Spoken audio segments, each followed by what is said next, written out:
Hello friends, welcome back to Aliya port. आज का हमारा टॉपिक है ऑक्टेट रूल।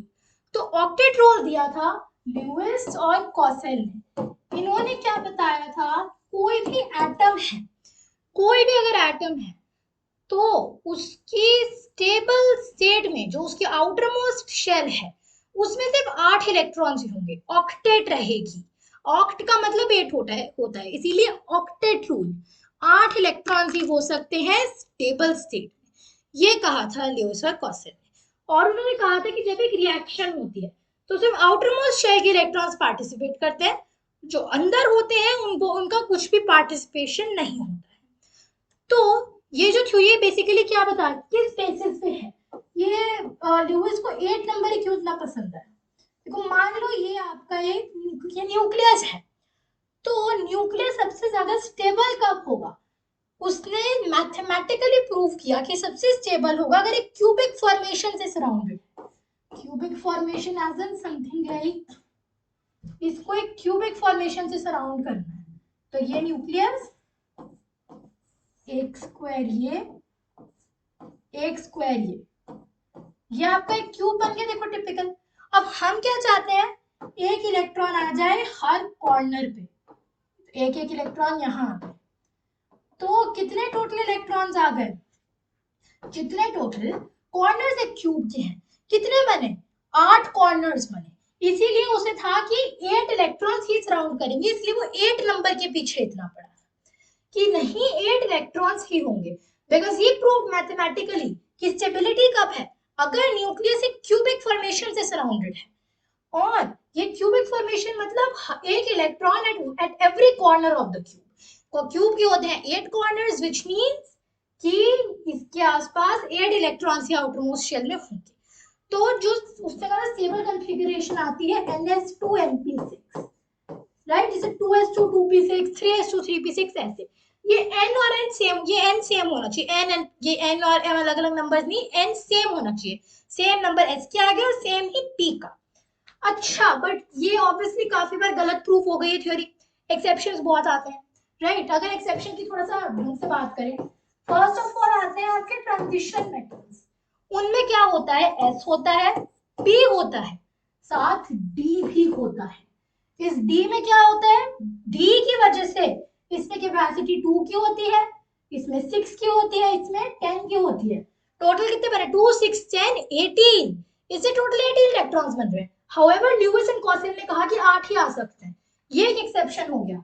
और यहाँ पे जितने आ रहे हैं ना इलेक्ट्रॉन्स सारे डी में भर रहे हैं, तो 8 9 10 ऐसे इलेक्ट्रॉन्स भी आउटर मोस्ट शेल में आपको मिलेंगे, जो ल्यूइस और कॉसेल रूल को, ऑक्टेट रूल को डिफाई कर रहे हैं पूरी तरह से।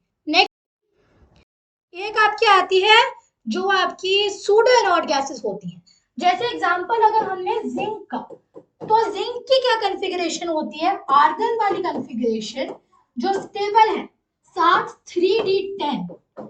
डी तो पूरा भर गया आपका 3d10, फिर भी स्टेबल क्यों नहीं है, क्योंकि आर्गन में एक 4s2 आता है, मतलब फोर्थ शेल इंट्रोड्यूस हो गई।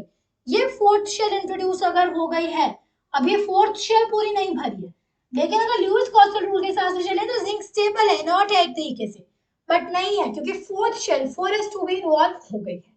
यहाँ पे कोई भी लॉस गेन ऑफ इलेक्ट्रॉन्स हो रहा है, तो इवन दो ल्यूइस के हिसाब से फोर्थ शेल 4s2 को पार्टिसिपेट करना चाहिए, 4 पे आना चाहिए, लेकिन 3d जो अंदर की तरफ है वो आ रहा है। इसीलिए लुईस कॉस्टल रूल यहाँ पे भी डिफाई हो गया।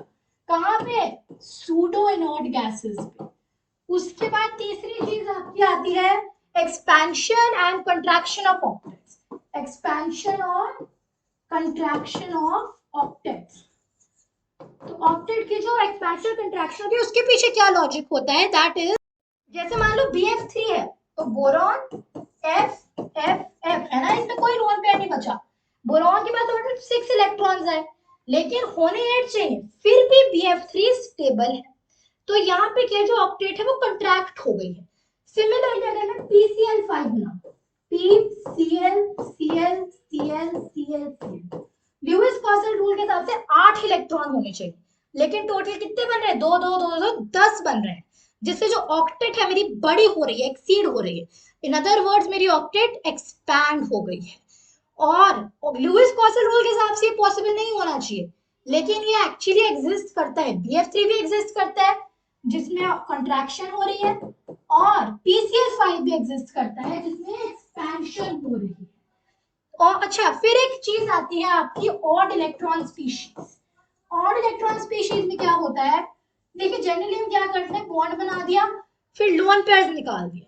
कुछ स्पीशीज ऐसी होती है जिसमें पेयर नहीं बनते, एक इलेक्ट्रॉन फिर भी बच जाता है, उन्हें कहते हैं ऑड इलेक्ट्रॉन स्पीशीज। जैसे NO2, उसमें क्या होता है, N आ गया, डबल बॉन्ड O आ गया, और एक कोऑर्डिनेट बॉन्ड आ गया। अच्छा, इसके पास अब कोऑर्डिनेट बॉन्ड का क्या मतलब, यहाँ एक नेगेटिव चार्ज करा दो, यहाँ पॉजिटिव चार्ज, और एक बॉन्ड यहाँ बना दो। तो अब इसके पास कितने इलेक्ट्रॉन्स बचे, देखो नाइट्रोजन के पास ओरिजिनली 5 थे, प्लस चार्ज 4 बचे, 4 में से 1 2 3 यहाँ लगा दिए, एक इलेक्ट्रॉन बचा, लोन पेयर नहीं, एक इलेक्ट्रॉन बचा। ये एक ऑड इलेक्ट्रॉन स्पीशीज है, इसमें भी ऑक्टेट पूरी नहीं हो रही है। देखो 1 2 3 4 5 6 7, ऑक्टेट पूरी नहीं हो रही है। लुईस कॉसल थ्योरी के हिसाब से एग्जिस्ट भी नहीं करना चाहिए, लेकिन NO2 पूरी तरह से एग्जिस्ट करता है, राइट। अच्छा, और अगली बात पे अगर हम आते हैं, दैट इज जो नोबल गैसेस के कंपाउंड्स होते हैं। Fifth thing is compounds of noble gases. अगर मैं एग्जांपल दूं आपको, जैसे HCF6 होता है, तो जेनॉन के पास ऑलरेडी, मेरे पास मैं बता दूं 8 इलेक्ट्रॉन्स हैं आउटरमोस्ट शेल में, जितने भी चाहिए, स्टेबल है जेनॉन, फिर भी वो बनाता है फ्लोरीन के साथ bond, F F F F F F और 2 लोन पेयर। अब एक लोन पेयर, पहले तो देखो इसकी एक्सीड हो रही है पूरी ऑक्टेट, 8 से ज्यादा इलेक्ट्रॉन्स आ रहे हैं, लुईस कॉसल अप्रोच के हिसाब से एग्जिस्ट ही नहीं करना चाहिए। सेकेंडली, लुईस कॉसल अप्रोच के हिसाब से इनर्ट गैस नहीं बनाएगी, because already NH2 NP6 configuration है, लेकिन एक्चुअली में इनर्ट गैसेस कंपाउंड्स बनाती हैं। जो एक, जब ये डिस्कवर है तो एक बहुत ही ज्यादा मेजर कॉन्ट्रडिक्शन था लुईस कॉसल थ्योरी को, इसीलिए उसे रिजेक्ट कर दिया। तो Lewis Kossel theory octet rule को क्या बताया था, एटम के न्यूक्लियस के आसपास सबसे स्टेबल है अगर 8 इलेक्ट्रॉन्स हो।